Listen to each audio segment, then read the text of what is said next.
সামাজিক ভাতা নিয়ে রাজ্য সরকারকে নিশানা সিপিআইএমের। মঙ্গলবার সমাজ কল্যাণ ও সমাজ শিক্ষা দপ্তরের অধিকর্তার সঙ্গে দেখা করে বকেয়া ভাতা দ্রুত মেটানো এবং নতুন ভাতা মঞ্জুরের দাবিতে একটি স্মারকলিপি পেশ করেন দলের প্রতিনিধিরা। সিপিআইএমের অভিযোগ, বহু সামাজিক ভাতা প্রাপক প্রায় 4 মাস ধরে ভাতা পাচ্ছেন না। পাশাপাশি দীর্ঘদিন ধরে অপেক্ষায় থাকা নতুন আবেদনকারীদেরও দ্রুত ভাতা মঞ্জুরের দাবি জানানো হয়। প্রতিনিধি দল দপ্তরের অধিকর্তার সঙ্গে বিষয়টি নিয়ে বিস্তারিত আলোচনা করেন এবং দ্রুত সমস্যার সমাধানে প্রয়োজনীয় পদক্ষেপ নেওয়ার আহ্বান জানান। সিপিআইএম সদর মহকুমা কমিটির পক্ষ থেকে আমাদের রাজ্যের সোশ্যাল ওয়েলফেয়ার যে ডিপার্টমেন্ট আছে তার যিনি ডিরেক্টর সাহেব আছেন, ওনার নিকট আমরা একটা স্মারকলিপি তুলে দেওয়ার জন্য এসেছিলাম।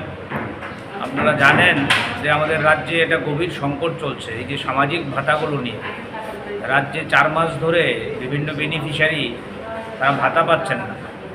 কিন্তু আমরা লক্ষ্য করছি এখানে স্লোগান দিচ্ছে যারা শাসক দল আছে, তারা বলছে ডাবল ইঞ্জিনের সরকার, তাদের টাকার কোনো অভাব নেই, দিল্লি থেকে নাকি কলসি কলসি টাকা আসে।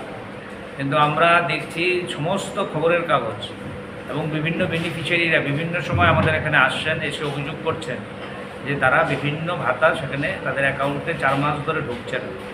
এর স্পষ্টীকরণ জানার জন্যই আমরা ডিরেক্টর সাহেবের কাছে এসেছিলাম। ডিরেক্টর সাহেব আমাদেরকে ব্যাখ্যা দেওয়ার চেষ্টা করেছেন। উনি উল্লেখ করার চেষ্টা করেছেন যে এটা ফিনান্সিয়াল জটিলতার কারণে এই জিনিসটা সেখানে সমস্যা হচ্ছে রাজ্যের মধ্যে। কিন্তু সাধারণ মানুষ, গরিব মানুষ, তারা তো এই জিনিস বুঝে না।